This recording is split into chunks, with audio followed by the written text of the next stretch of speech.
Comme je le disais, comme je le disais, désolé, j'ai été coupé. Alors je reprends. Toute personne le verra. Nul. Il n'y a pas une seule personne sur cette terre. Que ce soit ceux qui sont, que ce soit Adam et Ève, que ce soit, je veux dire, depuis Adam et Ève, jusqu'au dernier. Je veux dire, jusqu'à la dernière personne qui va mourir sur cette terre-là. Tout le monde le verra. Même ceux qui seront vivants lorsqu'il reviendra. Même ceux qui vont le combattre. Selon Apocalypse, toutes ces armées qui vont se réunir pour le combattre sur la place appelée Armageddon. Tous ceux-là le verront. Alors, je vous en supplie, vous prenez plus, vous considérez plus votre chair, vous considérez plus ce que vous voyez actuellement et vous négligez en fait ce qui est vrai. Ce que vous voyez actuellement en fait est le faux. Ce n'est que le faux, je vous dis. Ce n'est que le faux. En fait, Dieu nous donne cela pour qu'on puisse comprendre ce qui est la vraie vie. Alors, un peu comme l'ancienne alliance et la nouvelle alliance. L'ancienne alliance qui était juste un pédagogue pour nous emmener vers ce qui est vrai. La vraie vie. Jésus dit, je suis le chemin, la vérité et la vie. Donc, Jésus, il est quoi? Il est esprit. Aujourd'hui, il est Dieu, il est esprit. Et ça veut dire quoi? C'est le côté esprit qui est vie. C'est le côté esprit qui est vrai.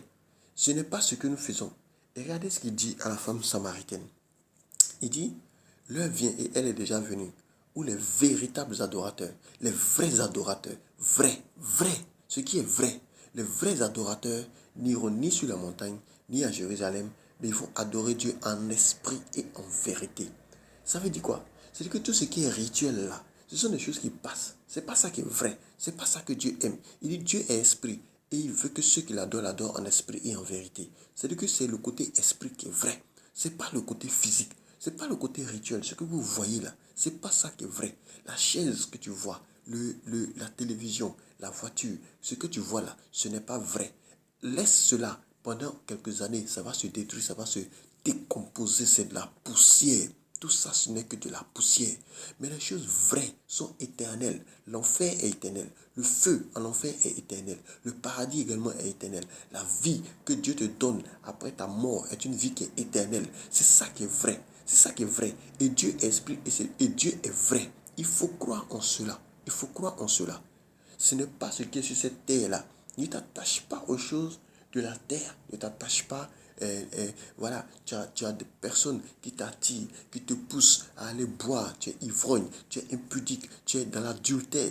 Tu fais toutes ces choses et tu penses que c'est ça la vraie vie. On te dit non, Dieu n'existe pas et tu crois. Mais attention, attention. Question. Est-ce que tu crois que les sorciers existent? Est-ce que tu crois que des personnes sortent réellement de leur corps et planent la nuit et jettent des sorts, des personnes qu'on appelle des sorciers, des sorcières? Est-ce que tu crois que ces personnes existent? Est-ce que tu crois que le mal existe? Mais si tu crois que le sorcier existe, quel que soit, je ne sais pas qui tu es actuellement, si tu crois que le sorcier existe et tu ne crois pas en Dieu, tu fais mal, tu fais très mal. Je te dis, parce que si tu crois que le sorcier existe, il faut savoir que le sorcier puise sa puissance quelque part, à une source. Personne, personne, je vous dis, personne ne naît avec des pouvoirs, des pouvoirs. Nous naissons tous égaux. Et si moi qui vous parle, je ne suis pas sorcier, c'est que celui-là qui est sorcier aujourd'hui est allé prendre sa puissance quelque part. Et cette source-là, posez-vous la question, c'est où? C'est qui? Qui lui a donné ce pouvoir-là, qui a changé son cœur pour que ce dernier-là, aujourd'hui, ait de la haine dans son cœur pour son prochain, au point de lancer des sorts, au point de tuer, au point de manger la chair, au point de faire du mal? Posez-vous cette question-là. Si ce mal-là existe, si les ténèbres existent, alors forcément, le bien existe. Et si le bien existe, le bien n'est rien d'autre que le Seigneur Jésus-Christ. Le bien, la lumière, la vie, la vérité. En fait, tout ce qui est au contraire à ce qui est négatif, tout ce qui est négatif, tel que ténèbres, mensonges, assassinat, meurtre, vol, mensonge, adultère et toutes ces choses ténébreuses-là. En fait, sachez que il y a en face, Seigneur mon Dieu, la lumière, il y a la vie, il y a la vérité, il y a le chemin, il y a la vie éternelle, il y a Dieu qui est là. Croyez en Dieu. Croyez en Dieu, je vous en supplie. Croyez en Dieu. Dieu existe. Dieu existe. Il n'est pas visible pour nous les humains. Il n'est pas visible. Il peut se révéler à nous comme il s'est révélé à plusieurs personnes sur cette terre. Mais même si tu ne l'as pas vu, si tu ne l'as pas vu, il faut croire qu'il existe. Il est vivant. Quand la Bible nous dit que Dieu s'est révélé en Christ, il est venu, il est mort sur la croix pour nous, son sang a coulé, afin que quiconque croit en lui ait la vie éternelle, c'est la vérité. Vous devez croire en cela. Christ est réellement venu. Dieu est réellement venu sur la terre et il a vécu comme nous dans cette chair. Il s'est fait une chair, il a vécu dans cette chair afin que son sang coule, afin qu'il puisse, comme l'agneau de Dieu, mourir pour nous, que son sang coule et que nous soyons tous sauvés par lui, pour nous qui croyons en lui. Je vous en supplie, c'est la vérité. C'est la vérité. Ne laissez pas les hommes vous mentir. Ne laissez pas les hommes vous tromper. Ne laissez pas les hommes vous tromper. Je parle surtout aux athées, aux bouddhistes, à toutes ces personnes-là qui ne croient pas en Dieu, qui croient en un être, et je sais pas, un truc, et la vie, ou bien truc. Sachez que cette vie, vous les bouddhistes, cette vie-là que vous adorez, cette vie-là, c'est Jésus. Jésus dit, je suis le chemin, la vérité et la vie. Cette vie-là, c'est Jésus. Je vous en supplie, donnez votre vie à Jésus. Donnez votre vie à Jésus. Vous tous qui m'écoutez, donnez votre vie à Jésus. Le plus important, ce n'est pas les 1 centimètre. Ce n'est pas les 1 centimètre, mais c'est le reste. Cette corde-là, juste après ces 1 centimètre, cette corde-là, qui est infinie. Vous ne voyez pas le bout. Vous ne savez même pas. Ça ne s'arrête pas. C'est ça qui est important. C'est ça qui est important. Tout le reste là, où est-ce que tu vas vivre cela? Tu veux vivre cela en enfer? Dans le feu, le lac de feu? Tu veux souffrir toute ta véritable vie dans le feu? Ou tu veux souffrir? Ou tu veux être heureux? Heureux. Toute ta véritable vie en train d'adorer le Seigneur Jésus-Christ, en train de louer, en train de danser. Oui, parce que nous avons été créés pour louer, pour adorer Dieu. Oh Dieu, les hommes n'avons pas cette notion de l'éternité. Nous croyons, d'ailleurs même nous croyons éternel en fait. Quand je pense à ces personnes qui dorment et qui ne se réveillent pas, qui pensaient se réveiller, des gens qui dorment, qui avaient fait même des programmes. Non, demain je vais me lever, je vais faire telle chose, je vais faire telle chose, je vais faire telle chose. Et qui malheureusement ne se lèvent pas. Vous croyez que quoi? L'homme pense qu'il est éternel. L'homme fait des plans. Vous allez trouver des vieillards, des gens qui sont vieux, qui sont proches de la mort aujourd'hui. C'est-à-dire que pour nous les hommes, parce que quand tu vieillis, ben, tu es encore plus proche de la mort que le jeune, parce que à moins qu'il y ait un cas de force majeure, de maladie, d'accident, d'attaque, de sorcellerie et autres, pour que ce jeune-là meure très tôt, ben, toi, le vieux, tu es encore plus proche de la mort que ce jeune-là. Et regardez, vous allez voir ces vieux-là qui, au lieu de chercher la face de Dieu, sont encore en train de faire des programmes, des projets. Oui, je vais faire telle chose, je vais faire telle chose, je vais faire telle chose. Non, je vous en supplie. Je vous en supplie. Quelqu'un me disait, tu es encore jeune et tu es vraiment intelligent parce que tu as eu vraiment la pensée dès que tu as commencé à travailler, à investir pour ton avenir et autres. C'est vraiment une bonne chose. Que voilà, nous, on a vécu, on a fait ce qu'on veut. C'est dans notre vieillesse qu'on est en train de chercher à faire ça. Vraiment, c'est difficile et autres. Écoutez, moi je dirais aujourd'hui, ta jeunesse, tant que tu es vivant, tant que tu es vivant, tu peux donner ta vie à Jésus. Il n'y a pas de temps. Il n'y a pas de temps pour donner sa vie à Jésus. Cette image-là, ce que je viens de raconter là, c'est juste pour dire que là où tu es, c'est-à-dire que De la même manière, on pense faire des projets rapidement. Il faut que ce projet-là soit le projet de la vie éternelle. Que ce projet soit le projet de la vie éternelle. Toi qui m'écoutes, toi ce jeune-là qui m'écoute, que, que tes projets ne soient pas, oh non, je vais, qu'on appelle ça, vivre ma vie. Comme j'ai un ami qui me le disait, moi quand je vais travailler, je vais d'abord finir avec les jeunes filles, je vais faire ceci, je vais faire cela. Et puis bon, après, allez, on va penser, on va se ranger. Non. Qui te dit que tu vas vivre demain? Qui te dit que tu vas vivre dans une minute? Qui te dit que je sais pas, dans 5 minutes, dans 20 minutes, il n'y aura pas, je sais pas, un tremblement de terre, une explosion, je sais pas, quelqu'un qui va venir tirer sur toi, ou tu ne seras pas dans une voiture, et la voiture va je sais pas, faire un accident. Qui te dit que dans une minute, tu seras encore en vie? Comment tu le sais? Je vous en supplie. Nous faisons des projets. Nous faisons des projets. Nous avons beaucoup de projets. Mais tous ces projets-là, c'est Dieu qui décide de leur réalisation. C'est Dieu qui décide. Le plus important, c'est le ciel. Le plus important, c'est de donner sa vie à Jésus. C'est de donner sa vie à Jésus. C'est de ne pas rester. Et vous les chrétiens, vous qui vous dites chrétiens aujourd'hui, je vous en supplie. Le Seigneur Jésus-Christ vient chercher une épouse qui est pure et sans tache, ni ride, ni ride, ni ride. Posez-vous la question, pourquoi le Seigneur dit sans tache ni ride? La tache, c'est le péché. La tache, c'est le péché. Mais les rides, c'est quoi? Les rides, c'est quoi? Vous les chrétiens d'aujourd'hui, vous êtes chrétiens selon Jésus-Christ. Mais vous vous attachez encore à ce qui est vieux, à ce qui est passé, c'est-à-dire à la loi. Vous avez encore des rides. Vous avez des rides. Pensez à cela. Pensez à cela. Quand on vous parle de vous détacher de la loi, depuis Paul vous a enseigné cela. Paul vous a enseigné cela. Paul vous enseigne cela dans le livre de Galates. Il vous enseigne cela. Qui est en train de vous tromper? Qui est en train d'essayer de renverser l'évangile de Christ? Qui, parmi vous, veut s'attacher encore à la loi? Je vous en supplie. Le Seigneur vient chercher une épouse qui est sans tache, ni ride, ni ride, ni ride. Je vous en supplie. Christ a une doctrine. Moïse a donné une doctrine. Dieu a donné une doctrine à Moïse, une doctrine au peuple juif à travers Moïse. Christ a donné une nouvelle doctrine. Il parle de sa doctrine. Il dit qu'il bâtit son église. Il a donné sa doctrine.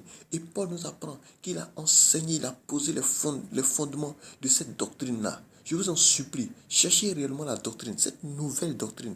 C'est-à-dire que, allez lire 2 Jean 1, le verset 9. 2 Jean 1, il n'y a qu'un seul chapitre. D'accord? Le verset 9. Où Christ parle de la fidélité à sa doctrine. À aucun moment, cette doctrine-là n'a été mêlée à la loi. La loi, grâce n'existe pas. Il n'y a que la grâce et il n'y a que la loi. Soit tu es dans la loi, soit tu es dans la grâce. Mais une chose que vous devez savoir et retenir, c'est que personne ne peut se justifier par la loi. Personne ne peut se justifier par la loi. Et toute personne qui veut s'attacher à la loi est tenue d'obéir à toute la loi. Ça, c'est ce que la Bible nous dit. Allez lire Galates, allez lire les écrits de celui-là qui a posé les fondements, c'est-à-dire Paul, qui a posé les fondements de la doctrine de Jésus-Christ. Je vous en supplie. Si vous vous attachez à la loi, au bâtiment, au temple, vous voulez toujours construire des temples, alors que vos temples, quelle que soit la beauté, quelle que soit la grandeur de vos temples que vous construisez, ne sont pas à l'image du temple que Christ a montré à Moïse sur la montagne, où il disait, fais toutes choses selon le modèle que je te montre. Jamais. Vous êtes toujours à côté de la vérité. Même lorsque vous prêchez, et lorsque vous voulez le faire, vous ne le faites pas bien. Je le répète. Si vous voulez judaïser normalement, correctement. La Bible dit, il faut que vous obéissiez à toute la loi. Si vous voulez vous justifier, mais jamais personne ne réussira à le faire. La loi nous a été donnée comme un pédagogue. J'allais lire le livre de Galates. La loi nous a été donnée comme un pédagogue. Mais la loi ne remplace pas la promesse. La promesse que Dieu a faite à Abraham. Et cette promesse, elle est venue. Elle est venue. Jésus-Christ est venu. Christ est venu, il a donné sa vie. Aujourd'hui, c'est par la foi que nous sommes sauvés. Si vous attachez à la loi, vous êtes sous la malédiction, je vous le dis. Christ vient chercher une épouse sans tache, ni ride. N'ayez pas de ride, je vous en supplie. N'ayez pas de ride. Jésus l'a dit à la femme samaritaine. L'heure vient, et elle est déjà venue, où les vrais adorateurs n'iront ni sur la montagne, ni à Jérusalem, mais vont adorer Dieu en esprit et en vérité. Sur la montagne et à Jérusalem, il n'y avait que des rituels. Il n'y avait que des rituels. Aujourd'hui, il n'y a plus de rituels. Il n'y a plus de rituels. Cette loi-là, rituel-là, elle est finie. La Bible nous apprend dans Romains 10,4 que Christ est la fin de la loi pour la justification de quiconque croit ou de ceux qui croient. Cette loi, ces rituels-là, les sacrifices, le sabbat et jours spéciaux pour adorer et toutes ces choses-là qui sont liées, la dîme et autres.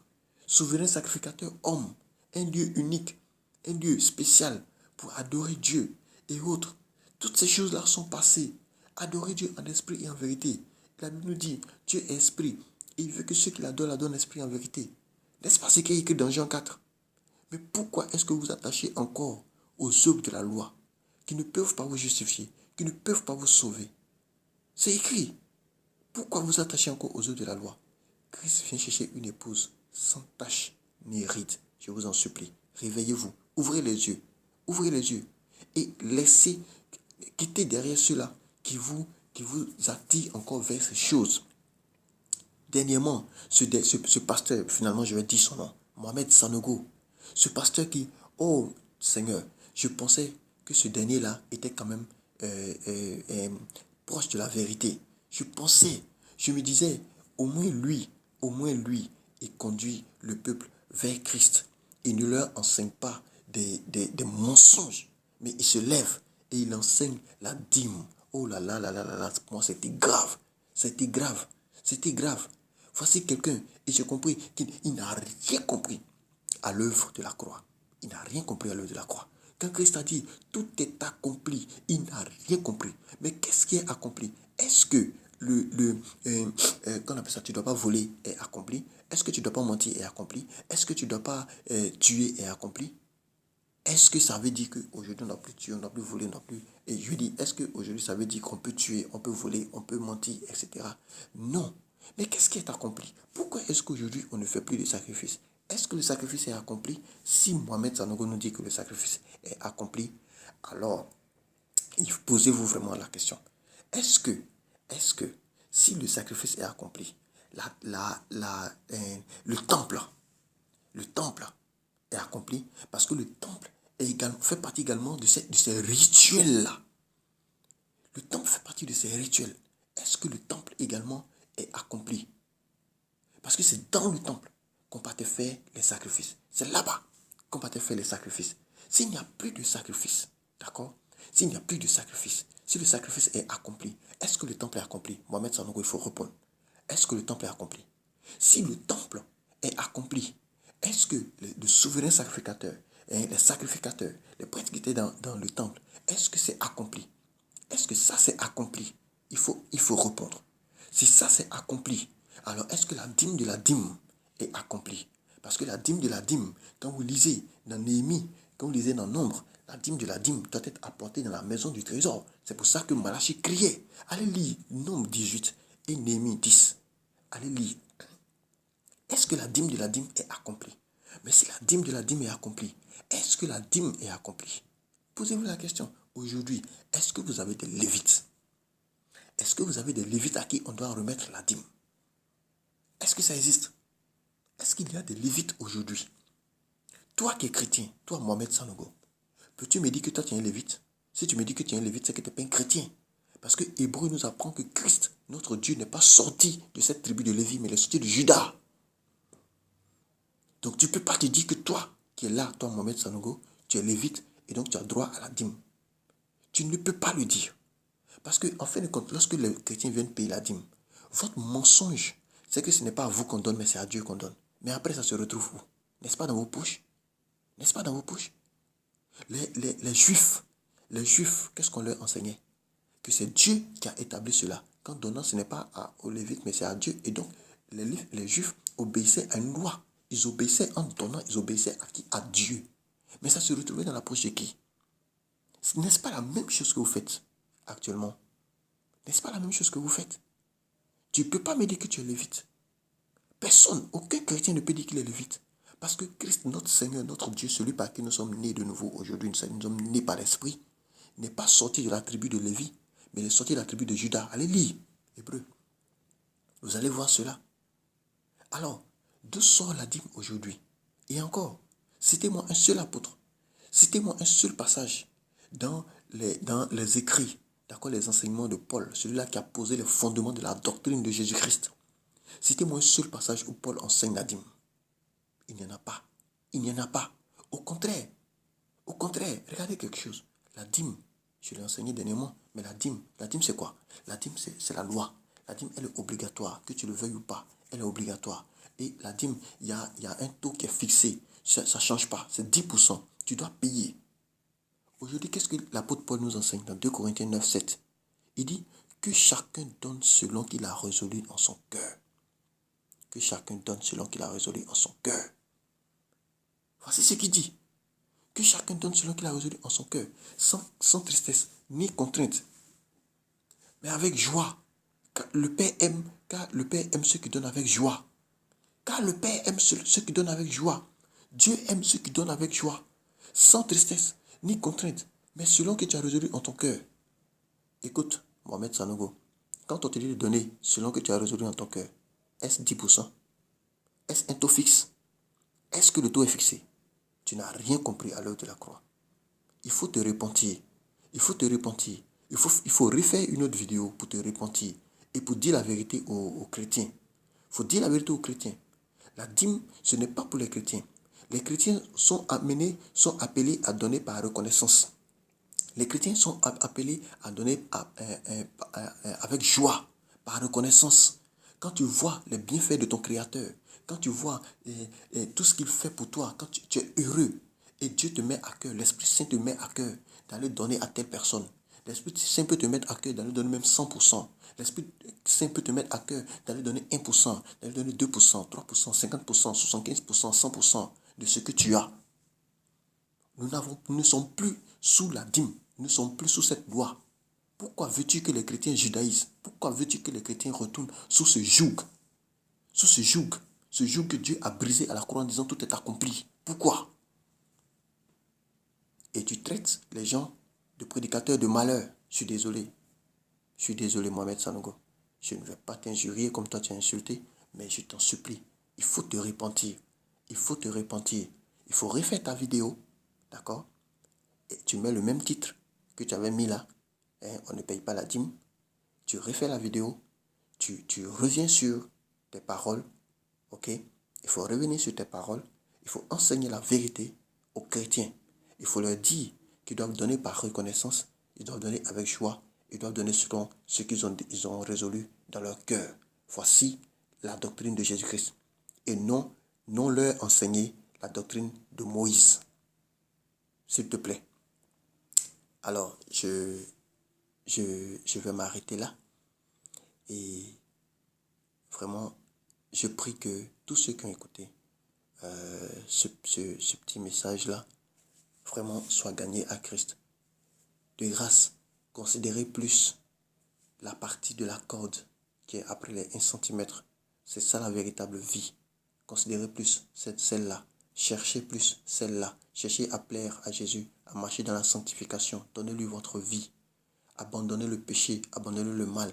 Toutes ces choses que vous faites, l'impudicité, l'adultère, la fornication, l'ivrognerie, les excès de table, la sorcellerie, les meurtres, le manque d'amour, le manque de pardon et toutes ces choses-là, vraiment ne vous enverront pas au ciel, mais au contraire, vous condamneront pour l'éternité.